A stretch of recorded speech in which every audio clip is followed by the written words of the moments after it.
জাতীয় সংসদে এমপিদের ভোটের মাধ্যমে নির্বাচিত হবেন নতুন রাষ্ট্রপতি। ক্ষমতাসীন বিএনপি প্রার্থী মির্জা ফখরুল ইসলাম আলমগীরের জয় প্রায় নিশ্চিত। স্বাধীন বাংলাদেশের রাষ্ট্রপতি হিসেবে দায়িত্ব পালন করা ব্যক্তিদের মধ্যে ১৯তম হতে যাচ্ছেন তিনি। এখন পর্যন্ত ১৮ জন ২২টি মেয়াদে রাষ্ট্রপ্রধানের দায়িত্ব পালন করেছেন। কেউ ছিলেন কয়েকদিনের জন্য, আবার কেউ এক দশক। বাংলাদেশের রাষ্ট্রপতি পদের এই দীর্ঘ পথ চলায় কে কতদিন ছিলেন, দেখুন সুবর্ণা মেহজাবিনের রিপোর্টে। Lily Whipped Shea Mystic Glowing Body Wash. Secret to ultimate glow.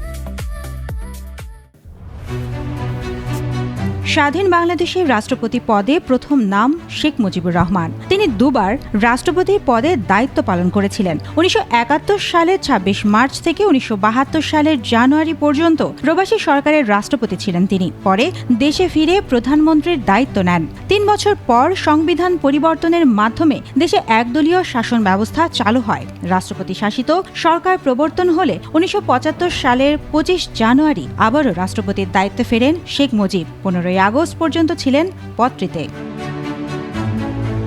Sheikh Mujibur রহমানের অনুপস্থিতিতে মুক্তিযুদ্ধের সময় অস্থায়ী রাষ্ট্রপতির দায়িত্ব পালন করেন সৈয়দ নজরুল ইসলাম। তিনি ৮ মাস ২৬ দিন দায়িত্ব পালন করেছিলেন। আবু সাঈদ চৌধুরী ছিলেন স্বাধীন বাংলাদেশের দ্বিতীয় রাষ্ট্রপতি। প্রায় ২ বছর দায়িত্ব পালনের পর তার পদত্যাগের মধ্য দিয়ে আসে মোহাম্মদুল্লাহর সময়। প্রথমে ভারপ্রাপ্ত, পরে পূর্ণ রাষ্ট্রপতি হিসেবে ১ বছরের কিছু বেশি সময় দায়িত্বে ছিলেন মোহাম্মদুল্লাহ। ১৯৭৫ সালের আগস্টে রাজনৈতিক পট পরিবর্তনের পর রাষ্ট্রপতির পদে আসেন খন্দকার মোশতাক আহমেদ। তার সময়কাল ছিল মাত্র ৮১ দিন। এরপর আবু সাদাত মোহাম্মদ সাইম প্রায় ১.৫ বছর রাষ্ট্রপতি ছিলেন। ১৯৭৭ সালের এপ্রিলে রাষ্ট্রপতি হন জিয়াউর রহমান। ১৯৮১ সালের মে মাসে মৃত্যুর আগ পর্যন্ত ৪ বছর রাষ্ট্রপতির দায়িত্বে ছিলেন তিনি।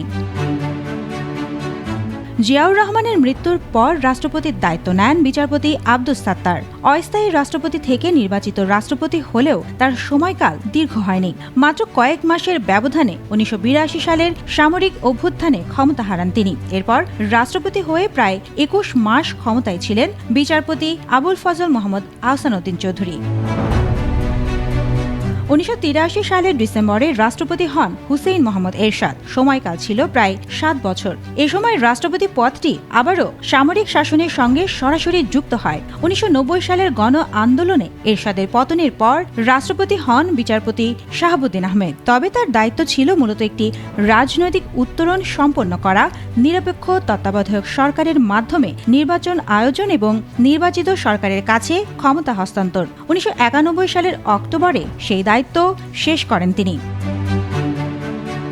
এরপর প্রায় ৫ বছর রাষ্ট্রপতি ছিলেন আব্দুল রহমান বিশ্বাস। ১৯৯৬ সালে আবারও রাষ্ট্রপতির দায়িত্বে ফেরেন শাহাবুদ্দিন আহমদ। এবার অস্থায়ী নয়, পূর্ণ মেয়াদের রাষ্ট্রপতি হিসেবে দায়িত্ব পালন করেন। ২০০১ সালের নভেম্বরে ৫ বছরের মেয়াদ শেষে বিদায় নেন তিনি। ফলে রাষ্ট্রপতি হিসেবে ২ দফায় দায়িত্ব পালন করেন শাহাবুদ্দিন।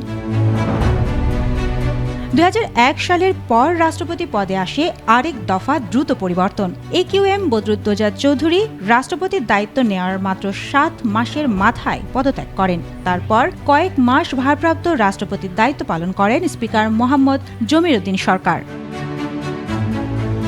২০০২ সালের সেপ্টেম্বরে রাষ্ট্রপতি হন অধ্যাপক ইয়াজউদ্দিন আহমেদ।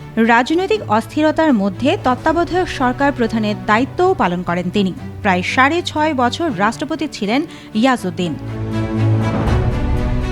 এরপর আওয়ামী লীগ সরকারের সময় রাষ্ট্রপতি হন মোহাম্মদ জিল্লুর রহমান। ২০০৯ থেকে ২০১৩ সালের মার্চে মৃত্যুর আগ পর্যন্ত দায়িত্বে ছিলেন তিনি। তার অসুস্থতার সময় ভারপ্রাপ্ত রাষ্ট্রপতির দায়িত্ব নেন স্পিকার মোহাম্মদ আব্দুল হামিদ। প্রায় ১০ বছর রাষ্ট্রপতির দায়িত্বে থেকে তিনিই বাংলাদেশের ইতিহাসে সবচেয়ে দীর্ঘ সময় এই পদে ছিলেন। সবশেষ ২০২৩ সালের ২৪ এপ্রিল রাষ্ট্রপতি হন মোহাম্মদ শাহাবুদ্দিন। তবে তার মেয়াদ পূর্ণ হওয়ার আগেই ২০২৬ সালের ২৪ জুলাই পদত্যাগ করেন তিনি। এরপর থেকে ভারপ্রাপ্ত হিসেবে রাষ্ট্রপতির দায়িত্ব সামলাচ্ছেন জাতীয় সংসদের স্পিকার হাফিজ উদ্দিন আহমদ। শেখ মুজিবুর রহমান থেকে মোহাম্মদ শাহাবুদ্দিন ৫৫ বছরের বেশি সময়ে রাষ্ট্রপতির পদ দেখেছে নানা রাজনৈতিক পালাবদল। কেউ দায়িত্বে ছিলেন কয়েক মাস, কেউ ১ দশক। এবার সেই ধারায় ২৩তম রাষ্ট্রপতি হিসেবে যুক্ত হতে যাচ্ছে নতুন নাম। সুবর্ণা মেহজাবিন, ২১ টেলিভিশন।